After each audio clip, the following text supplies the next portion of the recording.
What is up, everybody? I'm Scott Melker, and this is the Wolf of All Streets podcast. So for the first time in the history of this podcast, I have the pleasure of having two guests on this episode instead of one. Just recently, Mike Winkelmann, the artist known as Beeple, collaborated with Maker's Place, a digital art marketplace who are good friends of the show. Now Beeple's made headlines with the most expensive digital art sales in history. Very recently, one of his pieces sold on the secondary market for over $6 million. But this particular collaboration was the 5,000-day Selects NFTs, which were being sold for just $1 a piece. Demand hit unimaginable levels, and they seemingly broke the entire internet. Is this story and the idea that digital art collectors around the world are willing to do anything they can to get their hands on a Beeple NFT that I want to discuss with Mike and Ryoma today? I also want to dig deeply into NFTs, why their value and demand is flying, and why they are so important. So Ryoma Ito and Mike Winkelmann, thanks so much for coming on. I can't wait to get into this. Thank you for having us. Yeah, glad to be here. So before we get into the questions, once again, you're listening to the Wolf of All Streets podcast, where 2 times a week I talk to your favorite personalities from the worlds of Bitcoin, finance, trading, art, music, sports, and politics, basically anyone with a good story to tell. This podcast is powered by Blockworks, the fastest growing media company in the digital asset space. You can check them out at blockworks.co. I promise you will not be disappointed. And for all things me, you can check out the wolfofallstreets.io. So let's get right into it. I touched on it at the very beginning. So the recent Maker's Place and Beeple drop didn't go, I guess, exactly as expected because there was so much demand. I mean, it really proved how utterly insane people are to get their hands on your work. Mike, can you walk me through exactly what happened there? Yeah, so obviously the demand was more than we expected. And so we ended up, the site crashed, obviously, despite best efforts here. And so we instead decided to do, which actually I think in retrospect, moving forward, I think probably it honestly literally never occurred to me to not do a drop and to do this raffle instead. I think is actually going to be much more fair and much more sort of, maybe a better way to do these things.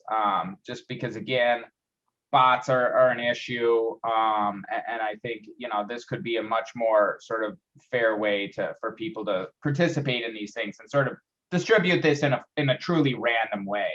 So I think it actually ended at a very good spot.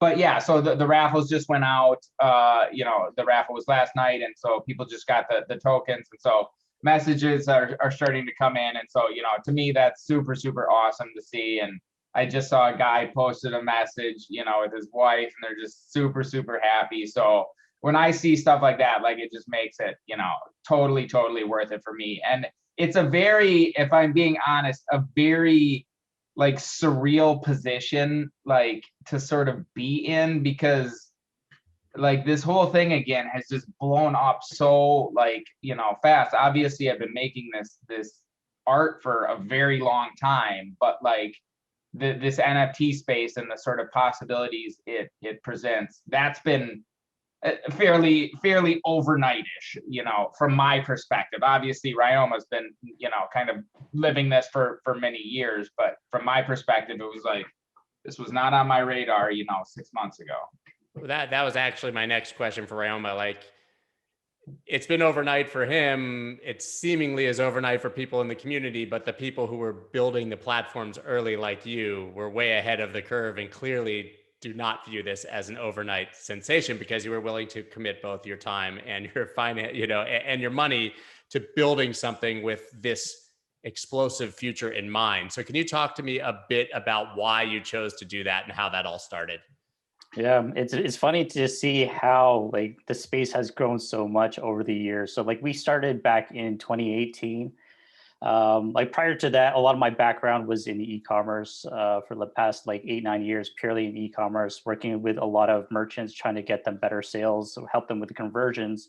And as part of that, merchants are always looking for ways to sell stuff the easiest way, and digital content, by far is easier to kind of deal with. You don't have to deal with shipping logistics of physical goods, returns. The only problem with that is like once you sell a digital asset once, someone just can copy and replicate it, and then the value of that goes down to zero, right? So from like an e-commerce standpoint, blockchain and NFTs made a lot of sense in how it could help address that problem, right? And then so my co-founders on the other side of thing, they were at Pinterest for many years. One of them was employee number one, so they've seen all the issues that come from it right from the get-go. And one of the biggest problems that they saw over there was attribution, right? So, creators create content and then people go to Pinterest and just share it, and nobody really knows who was the original creator of that artwork, right? So attribution was a huge problem there. And that's one of the things that NFTs and blockchain can address, is like figuring out where did that art piece come from? Who was the original creator, right? So Makerspace sort of came to be is the merging of these two issues from the e-commerce side and the attribution problem. And, when Crypto Kitties came out, it was like a light bulb just switch. It's like, oh, wow, that can solve both of those issues. And that's sort of where Bakers came to be early 2018 when we launched. Yeah. And so, I mean, it's clear after this launch and seeing across the entire space that there's just the demand is so crazy that obviously it's difficult to scale or to have projected the level of scale. And that there's probably a steep learning curve, I would imagine, for both artists and for the platforms themselves. I'm curious, and I'm just going to I want to address it early. I'm a huge fan of NFTs. What do you say to the people who say, oh, I just took a screenshot, I own your NFT? Let's get into what this is and why it's important and how absurd that notion is. Yeah, to me, it's sort of like, I think people get really pissed about that. And it's kind of like, okay, I think that's just somebody who just doesn't understand it yet. And I fully believe they will understand it eventually, but it's sort of like, it's not something that's like, oh, you fucking moron. This is a very abstract concept too. And it's something that really goes against everything we know about sort of digital, just digital things. Is you can copy them. That's like the whole fucking point. You can copy them and it doesn't hurt anything. So it is very a big paradigm shift. Yeah, I think the analogy I've been using lately that I think to me is the easiest is like an MP3. It's sort of like, okay, well, everybody can have a copy of a song. You obviously know you don't own the song though. Like, it's very intuitive that it's like, well, okay, I don't own Thriller just because I have a copy of Thriller. And yeah, you can record it, or you can do whatever, you can copy it, but you're not going to convince anybody you own it. Like, that's very clear you don't own it. And so that's what this is like. It's sort of like, everybody can have a bunch of copies of this. Copy it and paste it, right click it all you want. Nobody's going to pay you $6 million for that thing. Like, that's the other thing I think people don't get is, everybody who is sort of part of this ecosystem and with this like blockchain thing, you might not recognize that person owns it, but other people do. Other people are like, yeah, no, he owns it. He has the NFT. And so it's one of those things where I think, as time goes on, people will understand this more, and they'll understand that there's a difference between owning the token and just having a copy of the picture that the token points to and references. And those are very different things. And so, I think people will eventually get that. I just think it is kind of a pretty big sort of like paradigm shift in terms of like digital assets. Yeah. Ryoma, did you have anything to add? Yeah, just to add on it. So, the question that people often ask, back in the early days when we first started to where people ask the questions now, it really hasn't changed. And the same question is like, why do I have to pay for something that I can already get for free? Right. So there is this mindset where, people have access to content on the internet already, like whether it's social media or some other app and services. Where ownership to them really means I can consume it, or I can just right click and save it onto my computer, and that's digital ownership, right? Which is not the case with NFTs, right? So trying to educate these people on what that truly is, I always go back to trying to reference back to the physical market, right? So the example that I give them has to do with physical trading cards, right? They're accessible by the millions. Anybody can get their hands on it. But say like a professional athlete comes along and autographs one of those cards, that card alone is going to have increased value compared to all the other ones, as long as you can authenticate that signature is real, right? And then that kind of same concept applies for digital collectibles as well, right? So you have the digital content, you put it online, anybody can get their hands on it. It can be copied and replicated millions of times. But when a creator publishes onto the blockchain, their digital signature is going to be permanently associated with that file. So as long as there's a way to authenticate that digital signature, that's the thing that's going to help increase the value of that specific asset. And that's where NFTs, blockchain comes into play, is that that's the way to kind of authenticate, create that digital signature, and say that that signature is legitimate, right? So if you're thinking about it in terms of like digital autographs and physical autographs, that's sort of the connection that people have an easier time understanding. I mean, I always laugh because like probably 8.3 out of 10 girls in my college freshman dorm had the Starry Night hanging on their wall, and nobody ever accused that, said that. Oh, is is that a real? Is that the real? Is that the real one? Or accuse them of as a result of the actual Van Gogh having no value. And so to me, that's kind of obvious. But also, I mean, proof of ownership is a huge problem in physical art, right? Because not only do you have the provenance, right, the history of where that painting has been, but you have people not only counterfeiting the painting, they have them counterfeiting the provenance, right? Like making fake diamonds, burning the edges to make it look older, things like that. So I think a lot of people also here get confused maybe for the image and then really the proof of ownership being the key. The NFT itself, I mean, isn't that a trail of who's owned it and where it's been that cannot be questioned? And isn't that really where the value comes to some degree? Yeah, I think that's a big piece of it. And I think these are all sort of very natural kind of, sort of arguments that people have. And a lot of the people that I've sort of my fans, because again, I'm new to this space, they're completely new to this space. So I can't tell you how many people, after I did the first drop is like, what in the hell are you selling? Why would I like sort of, pay a bunch of money for like an MP3 or an MP4 or whatever? And so that's honestly where the sort of like physicals came in. And that was a big reason why I wanted to make something as a way to sort of bridge the gap, because then it's sort of like, you don't even really need to understand the NFT thing. What am I buying? You're buying this. Don't even worry about the other stuff. You'll get it. You'll eventually understand how that NFT is going to make owning this even better. But like as a bridge, I think, that was a big reason why I really wanted to sort of, introduce physicals as part of this. And it also sort of changes. There is some level, I think it's somewhat of a valid argument in terms of if you're not going to sell these things, which that is a big piece of it, the experience of owning a NFT versus not owning it is not really that different. Right. You know what I mean? Like you have your name on this website, but that's kind of it. And so that's why I really wanted to have the physicals, because then the experience is very different. You have this physical piece of art in your house, and that makes the experience of owning it quite different. So I think there's still a lot more work that can be done to sort of, make ownership of these things have more utility, have more sort of, experience behind it. But yeah, I think these questions of provenance, that's obviously something that, the blockchain makes very, very instantly accessible. And I think it's something that, I believe, especially with how quickly this space is growing, that I think in 6 months to a year, these conversations are going to sort of fade away, and people will sort of understand, what these things are. They'll understand that just because something becomes an NFT doesn't mean it automatically has value. It's not just you take any picture, make it an NFT, and boom, it's worth money. That's obviously not the case.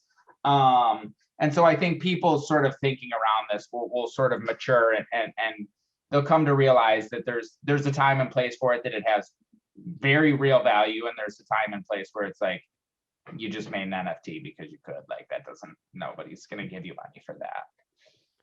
And that makes sense. I took all of my baseball cards, probably like 100,000 of them from the 1980s. Not kidding. I used to like hoard wax packs and sets and all this stuff to a card dealer a few years ago. And they literally laughed me out and told me they would pay me to take them out of their store because they had absolutely no value. But, kind of same concept. If you have a Mickey Mantle card from 1952, it's a very different conversation. So I'm curious, and I think there's another big question people have, Ryoma, maybe you can address this.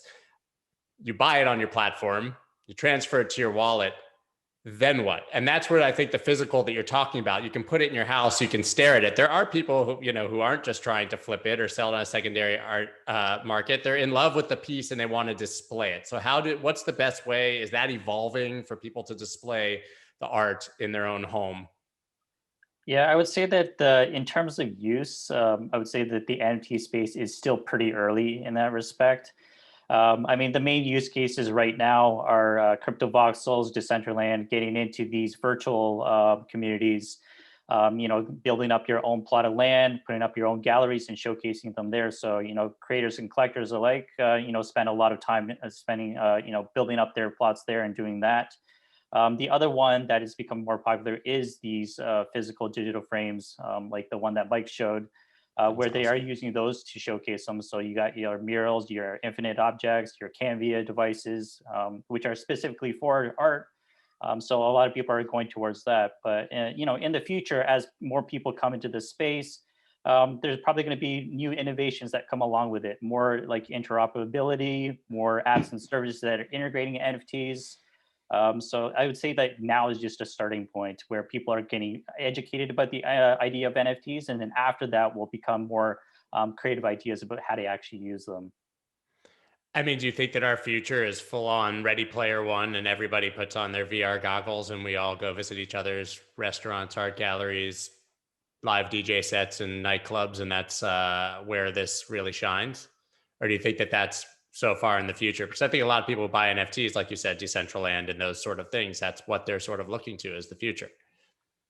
Yeah, I think personally, before that happens, we'll put on AR goggles and they'll be displayed in your house. That it's like, okay, you can display these things, and it will have some proof in the program that it's like that's not just a JPEG you're displaying on the wall. That's the actual like real, sort of blockchain that you'll be able to sort of view it on the blockchain, and maybe it has some sort of, maybe it's permanent in your house and it's sort of recorded on the blockchain that it's like the GPS location of that, sort of virtual item, in virtual space, and anybody can sort of like see it in your house. I think that is probably something that could be, I don't know, 5 years away from it being sort of really kind of, useful. I think the full VR thing, that's still probably, I don't know, maybe 20 years away or something like that, that I think is still a bit out.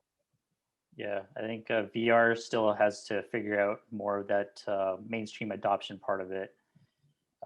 But I like, at least from my standpoint, I think that the next phase where I like to see it is where people are just more actively trading these things between one another, sort of like how back in the day, people would just actively trade cards, maybe Pokemon cards or like athlete cards, making that process a lot easier, right? I would like to see that kind of stuff happening. And I think that we're sort of at an inflection point where more people are understanding the space, getting into it.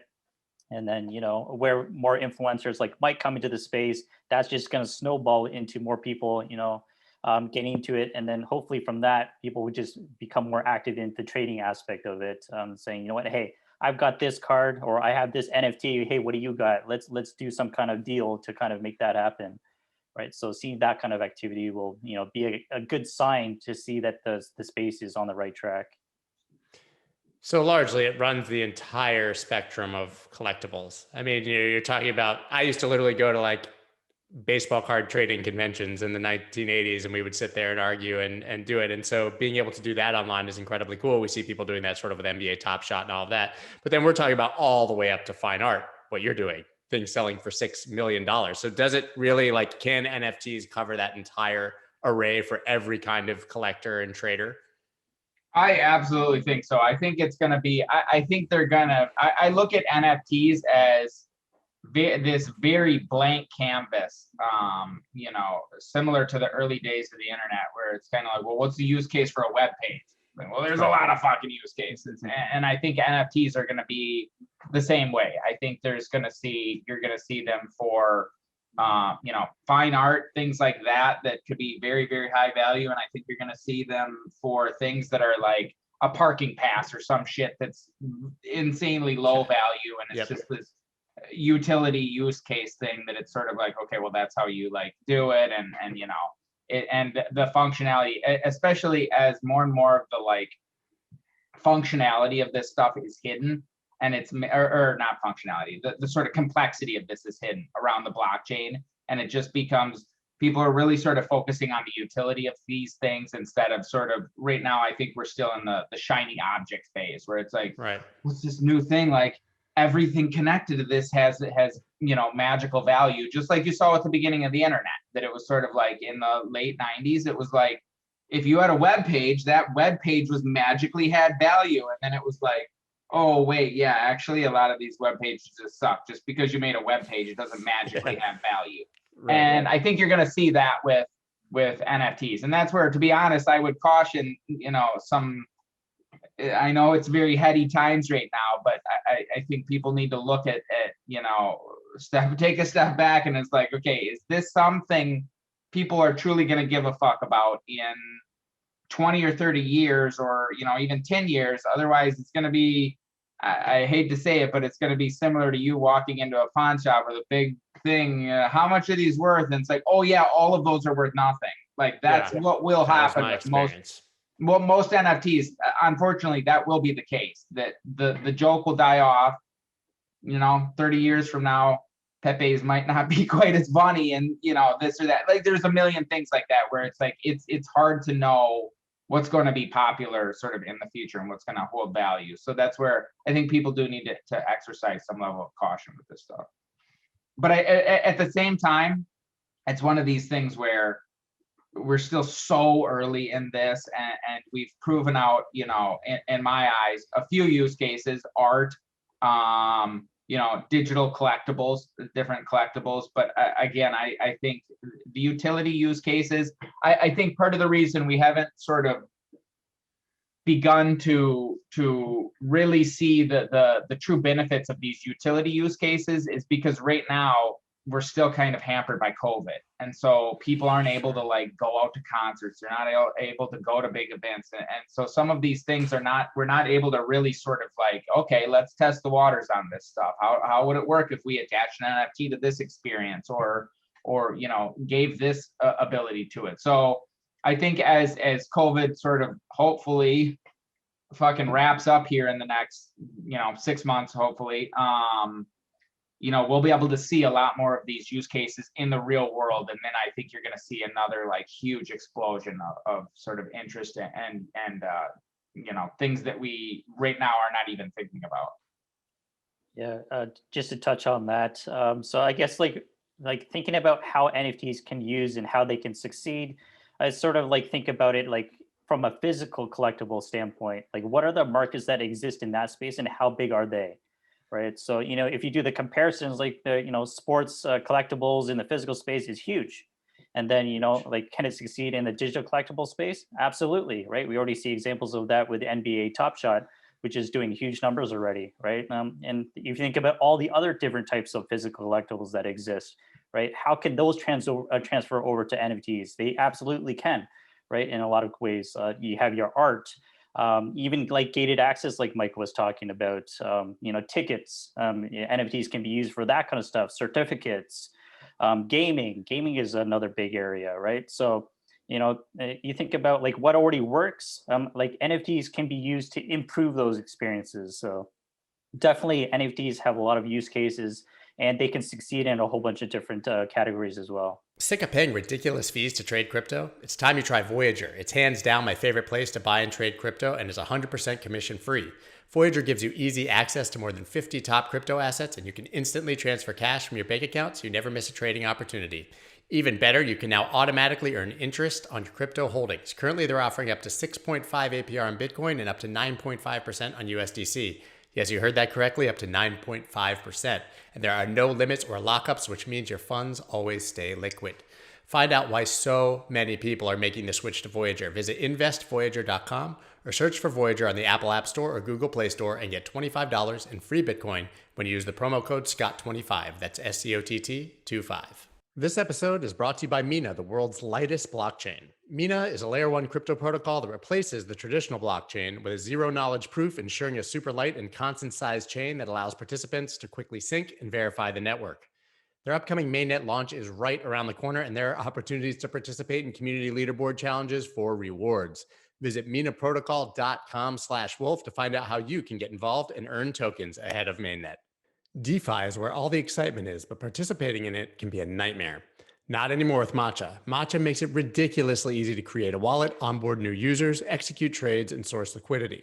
The best part is that it's cheaper than Uniswap and delivers the best prices on the market by aggregating all the available liquidity and routing to the best source. My favorite part of Matcha is that it offers high-level trading features like limit orders, liquidity depth visualization, gas efficiency, and more. Sign up for Matcha now at matcha.xyz/wolf. That's matcha.xyz/WOLF and join the tens of thousands of traders who are already a part of the movement. I'm curious if there's any risk associated with Ethereum. One of my very normie friends asked me this, and he's like gotten into NBA Top Shot and is having a great time. He's like, but what if like all of a sudden the company that I have my wallet with that they're associated with just goes out of business, or the Ethereum blockchain doesn't work anymore? What happens to, these coins that are sitting in my wallet, these NFTs? Well, NFT runs on Flow blockchain. So Right.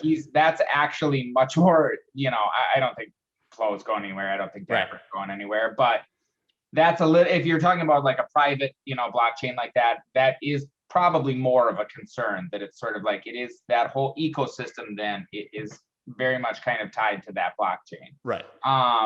Ethereum, it could go somewhere, but at this point, it's one of these things where I believe it's very much, kind of crossed the threshold where it's hard to sort of imagine it going somewhere at this point. And so, I think nothing is guaranteed, obviously, in the future for Bitcoin, Ethereum, whatever. But I think there's definitely enough momentum. And again, to be quite honest, I was not like, sort of prior to this, somebody who was super bullish on crypto, to be quite honest. I thought it was interesting. I didn't think it was bullshit, but I also was kind of a little sort of, kind of more on the conservative. I'm sort of naturally more conservative with like investments and stuff. But looking at the fact that it not only survived during the pandemic, one of the worst economic sort of environments that we've had in the last 100 years or whatever, it thrived during that. It's kind of like, well, it can survive that. Like, I think this is probably gonna be around a while. I'm not sure what is gonna like come by and freaking knock this out. Like, again, nothing's fucking certain. I agree with you. No, I agree. It's to me that says quite a lot. Yeah. I'd say that Ethereum is pretty well established, so it's not likely to go away. But it's not to say that there won't be other players that could come into the space and gain like a lot of notoriety. So I think that in the future, what could happen is it's not more about like just one platform that is succeeding, but multiple ones, and then figuring out a way to kind of interconnect between these different blockchains. Right, interoperability. Yeah. I think that's more likely going to be the way forward. Yeah. And you touched on it earlier. I think that the perception with the learning curve is that NFTs are about art and collectibles, but there's so many other use cases that are not exciting, but could literally be the future of the way that we transact. I mean, there's no reason that your car title can't be an NFT, and you don't need a centralized authority to sell your car and transfer that NFT, right? So, I mean, it really comes down to proof of ownership to me. I know we touched on it earlier, but I think a lot of people don't realize the implications and how important the non-fungible token itself is, even outside of the art world, right? Yes, and especially given that you can sort of put, rules into that, and there's a bunch of different ways that those could sort of, interact, using that. And I think another thing that I've been thinking about lately is sort of just NFTs as an asset class.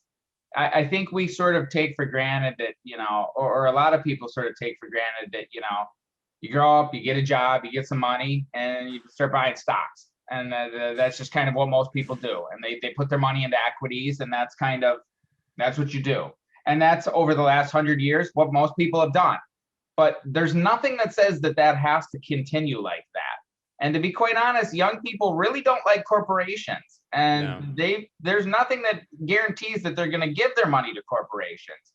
And so I think looking at this as a potential, alternate asset class that could be just like crypto, just like Bitcoin, a significant store of value in the future, I think is something that, could definitely very much be a possibility.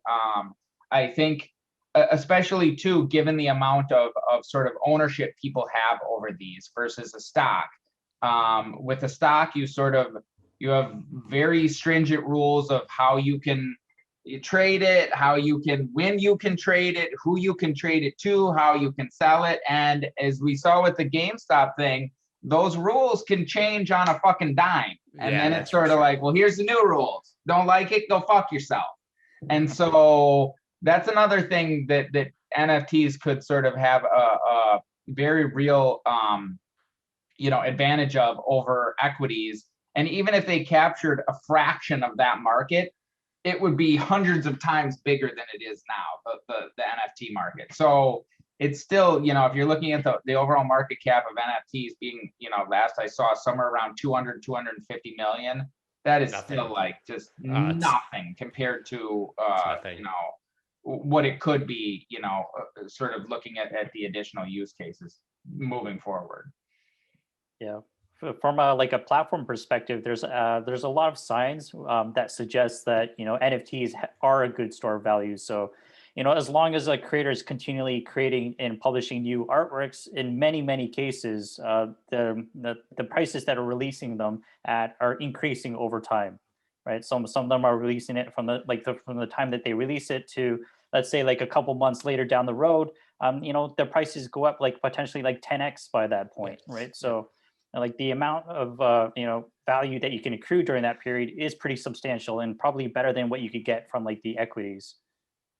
Yeah, and also when you talk about a one of one sort of as a store of value, you only need one person who loves it, who's willing to pay for it, to buy it. So there's sort of this indefinite possibility, no matter what happens in the market around, that you find that one other person in the world, like people sell the ugliest houses, right? Because there's somebody who loves that hideous house. And so I think that that's really important. Like if a company goes down, that company's going down, man. And you have the systematic risk of everything associated with the market and that individual thing. When you have something that's one of one, scarce items have held value throughout time, right? Mm-hmm. People love scarcity, whether it's shoe collectors or art collectors or whatever it is. People just love scarcity, knowing that they're the only one who owns something. And I think there's always going to be someone who wants to buy that. I think what NFTs, can sort of offer versus traditional sort of physical items, in terms of store of value, is that they have the ability, to be traded super easy and quickly. So the liquidity around these things is much faster than sort of like, okay, you buy, this rare whatever, then it's like, okay, it could take you months, if not years, to find somebody, versus through the marketplaces, you could buy something and immediately sort of flip that away. So that's and you have to prove it's real. And you have to set if it's real. When I was young, when we went to baseball card conventions, that was in the pre-PSA days before you had to verify something. So yes, you could obviously be sold a fake, but now, you literally, if you want to sell something, you have to send it off to a company to verify its authenticity, pay a percentage of the value of that object, which can be a lot. It's kind of like, you don't know if you won the lottery or you got screwed when they send you back the price, because it could cost you more than you have. Right. That system is obviously really, really broken. So this is just so much more efficient and easier. I'm curious, a lot of people who knew I was having this conversation, Mike, they want to know about your creative process.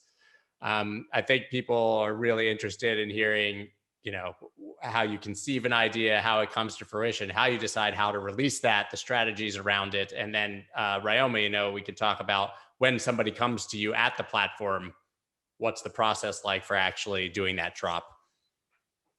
Sure. Yeah. So the everydays obviously has been something that I've been doing for the last 13 plus years here, and it was really just something that I started to try and get better. And at first it was sort of getting better at drawing, and then it moved into sort of 3D stuff. But that's really, that's honestly, nothing's changed. There's still I see a massive amount of improvement, and so that's why I do this. sort of the everydays, like in terms of the creative process. I take a lot of inspiration from other people's artwork online. I take a lot of inspiration from, the news. And so it's really kind of a mix of sort of what's going on in the world, what's going on in my life, and sort of, kind of this quasi diary of both of those things, with a pretty healthy dose of just what the fuck weirdness mixed in as well. Like, it's not like when you see some weird Buzz Lightyear titty thing, like, oh, that's what's going on in his life. That's not what's going on. Like, it's not really a reflection of my Cool day. if it was. Cool if it Oh, was. okay. Well, that's what he did today. That makes sense. Yeah, Mondays. So there's also some wild cards thrown in there too. But in terms of how I decide to release these things, obviously I have 5,000 plus every days, and that's just one thing that I have. I also have like a couple hundred VJ clips, which are also very, very popular in the like concert visual world. And then I have short films and a bunch of other like kind of weird sort of one-off things. But I'm really sort of very much, and this is one mistake I personally see people coming to the space, new artists or whatever. I'm very much trying to sort of pace myself, and I'm trying to, I'm going to assume that this market and this sort of, way of selling things is going to be around for 30 plus years, the rest of my life. And so, okay, I'm going to approach it like that. If I'm really looking at this like long game, like, okay, I could have sold the first everyday, number one, the very first one. I could have sold that right away, but I didn't. And I sold number 4,392 for whatever amount of money. So now how much is the first one worth? And so that's where I think, artists really need to sort of pace themselves with this, and don't sell the most valuable special piece of work, you have right out the gate. Like, don't do that, because then you don't own it. And then, yeah, you'll get the royalties potentially, but at the end of the day, there's a difference between $6.6 million and $600,000. And I'm fine with that, but like there is, again, there's a difference there. And so that's where I think people really need to sort of like pace themselves and kind of make sure that they're looking at this of like, okay, how can I sort of sustain this as a practice over a very long period of time, and release my work in that fashion with that in mind. Yeah, it's almost like it's not a get rich quick scheme. It's not, yeah. Which is, that's I think you just described the proper approach to anything where anybody's going to rise to the top, right? I mean, putting out your first thing, and you basically set a low bar on price for an infinite future. I've seen so many artists do that, where it's just like, oh my God, don't put that up for sale, and it'll sell for like $2,000, and it's just like, because they didn't market it well and people don't realize, and it was like, oh, that was actually a really like very pivotal piece. And I've seen this happen a few times, and it's kind of like, oh man, as more people come to this space and the space matures, like, and especially with digital art, because I feel like we're just at the beginning of people are going to go back and look at the last 20 years of digital art and be like, okay, actually, yeah, no, this is art. Like, this is okay. Yeah, we didn't really have a way to collect it and really own it. Now we do. Now let's go back and look at what the fuck just happened over the last 20 years. Who were the key players? What were the movements? What were the, like, who were the key artists in this?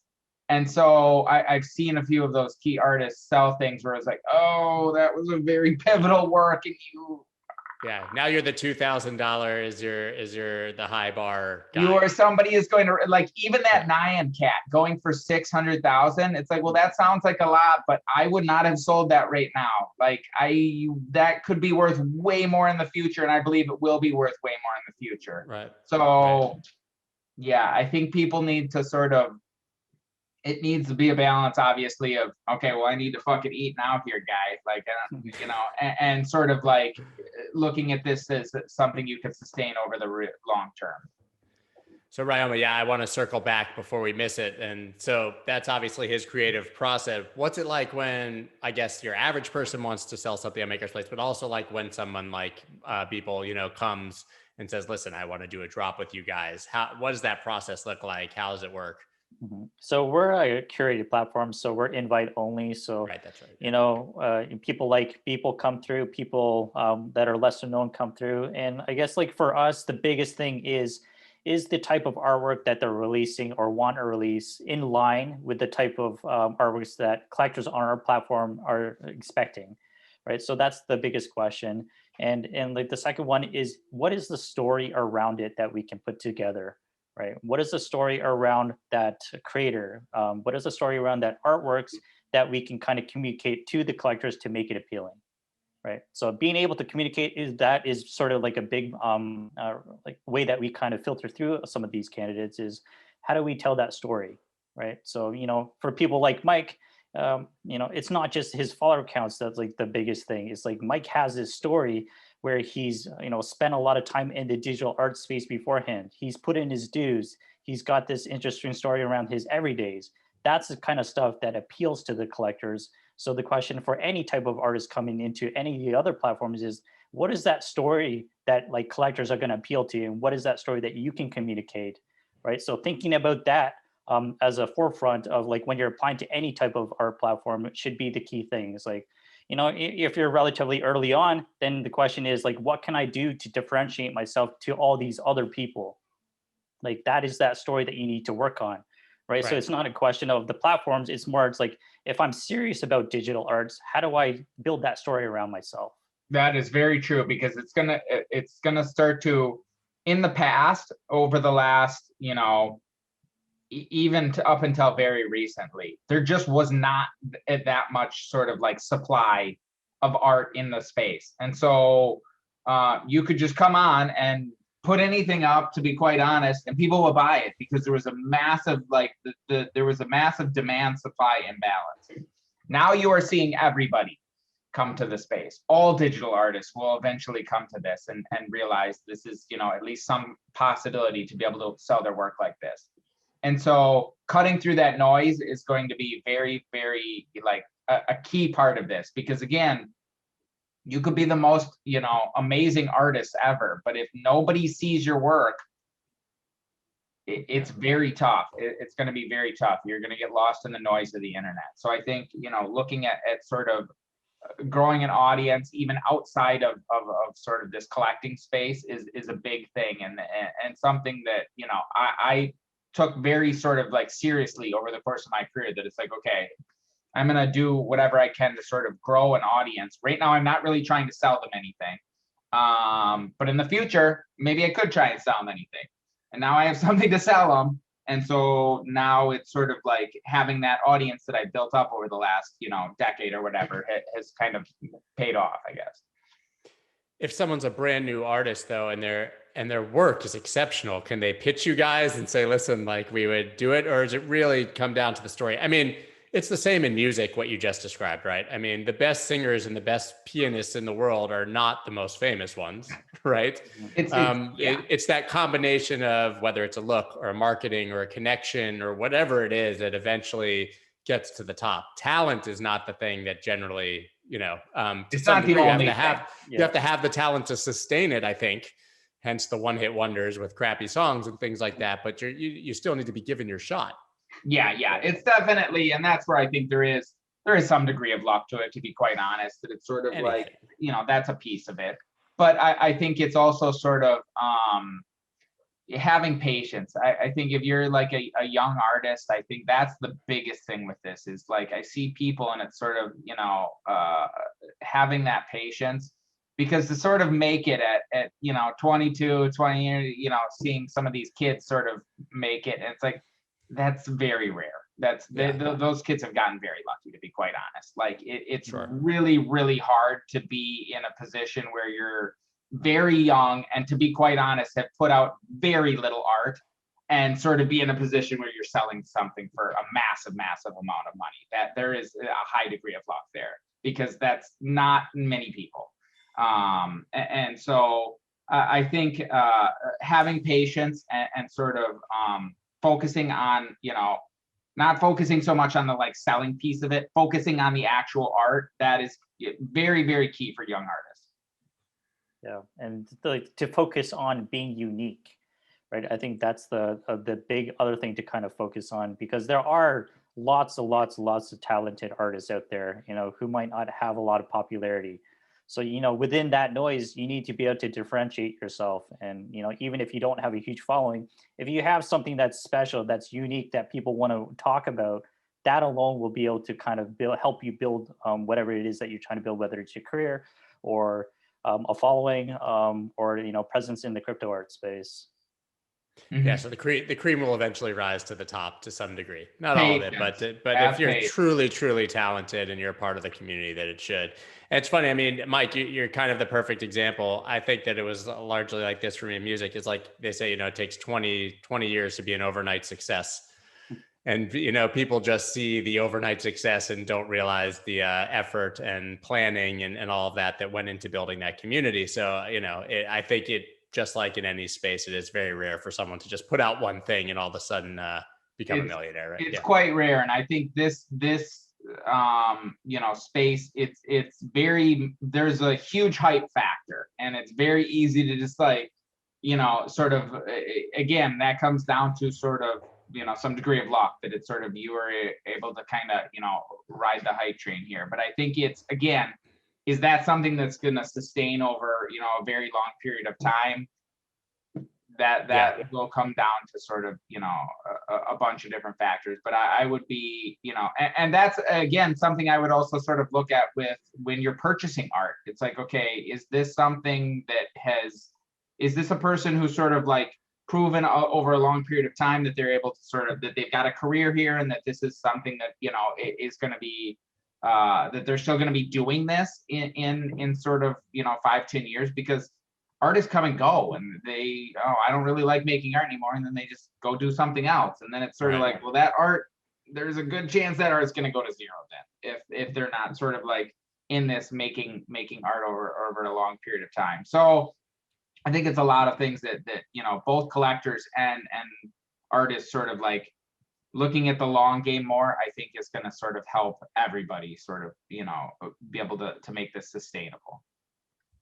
Yeah, that makes sense. I know that one of the huge criticisms is sort of in a bubble, and you see these things like hash masks and punks. I think, what is the new one? Waifus or something that people are, eventually, is it just, are we going to see sort of a bubble pop? I don't think that ever affects the people at the top when those things happen, by the way, because the true stuff has value. But do you think that we're seeing just this insane flood in the market right now, and that a lot of it people are just overpaying for, and it's going to go to complete crap, like my baseball cards? I would, yes and no. I think there is definitely some irrational exuberance around certain projects.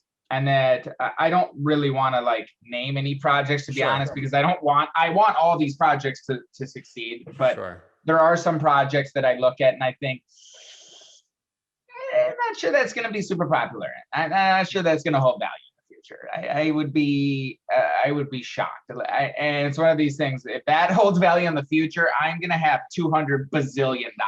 Like, if that's still popular in the future, it's one of these things where I think, just not getting too caught up in the Twitter hype of, the shiny new object, and really sort of taking a step back and breathing with this stuff. I think, and really trying to do your due diligence and make sure that these projects that, you're buying into, or artists or whatever, are sort of, they seem like they're going to be around for a while, and they seem like they've been around a sec, and that they're going to be around in the future. And sort of, I think that's what I would be looking at when trying to sort of determine. And there's no guarantee. Like, it's nobody knows, and so that's what makes it hard, and that's what makes it fun and exciting, is that there are nobody's can tell you. I can't tell you. It's just like any other stocks or any other investments. Sure. Anybody go, this is what's going to happen. Fucking no. Nobody fucking knows. So, like, that's what makes it exciting. But I think taking a step and breathing, I think, can help. But at the same time, I think there are certain things that that people, I look at the internet, and there was a big crash, and like it kind of wiped out all the bullshit, but people didn't stop using the internet. And so it's sort of like, I think there could be a point where we kind of reset the clock here. And a lot of these NFTs, people realize it's like, oh shit. Yeah, I tried to sell that, 3 years from now, and like nobody wants to buy it. And it's practically worthless. Yeah, a clip and there of could be some reset here, but that doesn't mean people will stop using NFTs. That doesn't mean NFTs are useless. It just means those people are gonna find out. Yeah, people are gonna find out the shit that they thought had value maybe does not have value. Yeah, like the or ninth as man much off less the than bench. they thought. The ninth man off the bench for the Timberwolves dunking randomly in a game on a Tuesday in 2021 might not be the one that makes it 10 years from now. Exactly. Yeah. Well, I know you wanted to ring in there. Yeah, so I would say that, attention span in the crypto space, for the most part, is pretty low. Right. So people, I think a lot of the people coming into it, they're riding the hype train. A lot of them are saying, hey, I want to get rich. I want to get rich quick. Like, what is that project? Right. And I think that's sort of the part of the problem that's feeding into it is that these projects that are popping up, they understand that. So, they're popping up left, right, and center, all these type of potential things that you can make much money very quickly on. So, are they going to go away? Are they going to last long term? Very realistic, they're not, right? But I think from the other end, most will not. And I think that from the other end of it, people buy them. I think they already understand that as well. But everyone's just trying to get in as fast as they can and get out as fast as they can. Right. But so, I mean, it's hard to say if trading. This is going to, yeah. I mean, it's right. I mean, we've seen the cycles of different crypto phases, which, it feels like 100 years in just a few years. But I mean, we saw DeFi last year. It was like everybody was experimenting and food coins and whatever, and rug pulls and all this craziness. And it sort of matured a bit. I would imagine that it'll be somewhat the same here to some degree. But also, I think it's important to note, I don't think we can depend on the crypto community to carry NFTs into the future, right? So when is the Art Basel crowd here? When are the really high-end collectors who are out there every single day looking for rare pieces of art, not in the digital space? When do they, and I'm not talking about a few of them because I know they're here, but when do they en masse start to take this very seriously and this becomes like a true, space for high-end art collectors? I think that will actually happen fairly quickly, to be quite honest. I think the Christie's thing is very much sort of, rapidly, help sort of just give a lot of just credibility to the space in terms of that. And to be quite honest, there's other talks that I've had since then and I'm having that I'm very confident that is something that in the next 1 to 2 years tops, that this will be a fairly established, sort of medium. Because again, it's like anything else. It can be crap and it can be very useful and very artistic and very, have a lot of value. It's what people put into them. Just like anything else. It's what do you put into a website? That's, you put a lot of time and you put a lot of energy and value for the end person, then it's going to have value. If you just put up a website of some stupid bullshit, that has no value. So I think, I personally think that the broader art community is going to come to this pretty quickly, because I think you're going to see it come both ways. Right now you're just seeing the digital art sort of pushing this into the traditional space. I think you're about to see in the next 6 months the traditional space being like, hey, we want to make money. And so they're going to come, and they're already starting to come, and they're going to push and they're going to attach NFTs to their work.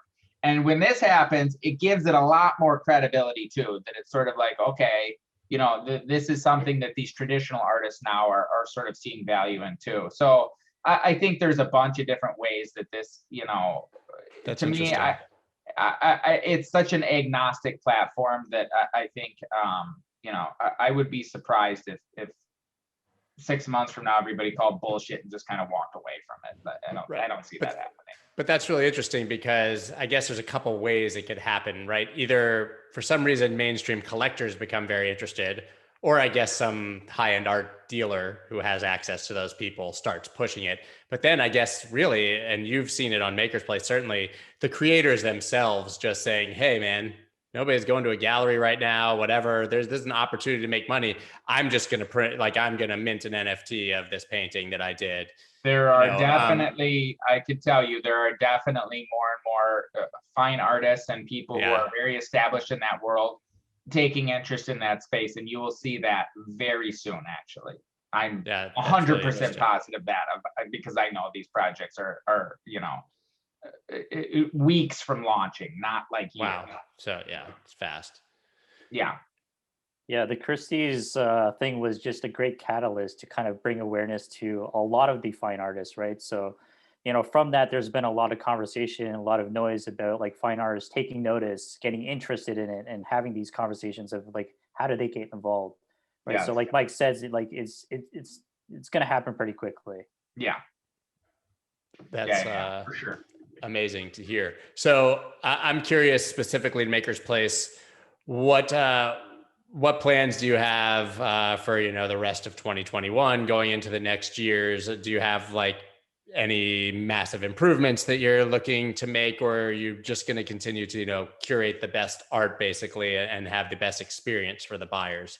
Yeah, priority number one: work on our tech. Make sure that we can work on all the influx of new people coming into this space. So beyond that, I think it's just trying to build out experiences that the community is asking for, right? So as more collectors come to the space, what do they want to see? As more creators come into the space, like what are the tools that we can build to support them, right? So, we already have our storefronts. We give them better channels to kind of get their work out. It's like, how can we help them improve upon that? Like, can we work with other partners to get them more distribution, get them more visibility? What can we do in that regard? So I think a lot of what we're going to do this year is going to be listening to the community and seeing what they want and building upon that. So far, a lot of it has been driven with our ideas, but as new people come into this space, they're going to have fresh perspective, fresh ideas on how this space can evolve, how NFTs can be used. So we're going to be listening and like listening to that and building upon that. That makes perfect sense. Mike, what do you have planned for the rest of the year? I know we're kind of getting up against it here with time, but I'm curious. I mean, you're at the upper echelon of this thing. How do you, sustain that, and what kind of work do you have planned? Well, to be honest, like sustaining it, to me, it's kind of like the market's going to do what the market's going to do. Yeah, you can't. Like I can't control that. And it's one of those things where I don't even worry about that, because that's the market. My job is to make cool shit that I like. The market's job is to decide how much that shit is worth. They'll do what they're going to do. So for me, I'm sort of, after the Christie's thing obviously ends, the next thing I'm really sort of focused on, we got one more surprise with Maker's Place coming up here. Nice. And then the next sort of like big kind of major release that I have is the like spring collection. And that's something that, we've been working really hard on for, as soon as the last big drop in December or whatever, immediately started working on the like spring collection. And so sort of moving forward, the spring and fall collection are kind of the two sort of big drops that I'm going to have, kind of modeled after fashion houses and stuff like that. So yeah, I think there's just a ton of different, angles to push here. And that's what's so exciting about the space is there's so many people, that's a cool idea how they structured this drop, or, that's, the way they sold this, with, burning the tokens or, this or that. There's just so many people pushing in so many different directions. It feels like we're just at the beginning of this, and everybody gets to kind of like write the rules of this space, which to me is just super inspiring and really fun to be a part of. Awesome. So both of you, I guess, Mike first, where can everybody follow you and keep up with you after this? Beeple collect, Beeple-collect. Otherwise, Instagram, Beeple, and it's everywhere. I posted a billion fucking things. Just you just open a web browser at this point. I'll be there. I'll be there. Yes, it's staring true. At you, fucking, True. Yeah. With your beat up face. What's up with the picture? With my beat up face. Where's that come from? I got to ask you. It's just like a picture I took like one night that I was like, again, this is like, when I first started a Twitter account, like, 15 years ago or whatever, super long ago. I like had a picture of like I was drunk that night, and then I just photoshopped to look like I was beat up. I was not. So you didn't get your ass whipped No, at a bar. I did not. It was just, I don't know why I did that. And then that just became a picture. But it's one of these things where like, I'll probably never change that, because it's one of these things where your brand. It's just you glance at Twitter and you can just immediately glance and see my thing. And like, then it versus when people change their Twitter profiles or their like profiles, then it's like, it's like, oh shit, that's them. Like, I'm so used to their other picture. Like, so I'll probably never change that. I'm kind of stuck with it. You're locked in. Once you do it, if you get big, your avatar is your identity. You're locked in. The laser eyes are throwing people off, I think, all over Twitter at the moment. But so Ryoma, where can people check out what you're doing personally? Maker's Place, of course, and obviously sign up for future drops and things like that. So yeah, for Maker's Place specifically, we have a lot of great drops coming up. So I would say go to makersplace.com/drops and subscribe so you get notified for those. We're actively on our social media, so Maker's Place Co. Check us out on Twitter, Instagram, Facebook. We're on all the channels. So if you want to keep up to date with what we're doing, just follow us there. Personally, I have my Twitter account, Instagram, but not so active on there. But if you want to follow me on Twitter, Ryoma Ito, I'm there. Don't have. It's almost like some people are too busy to tweet all day. I don't know who those people are. Building things and doing stuff. I'm certainly apparently not one of them, because I tweet relentlessly all day. So I want to thank you guys so much for doing this. I think it's so thanks for having us. important for clarifying what's happening in this space. I think there's just a lot of misinformation and hype and confusion. So this was really, really awesome. I know that people are going to really get a lot out of it. So thanks once again. Thanks, Josh.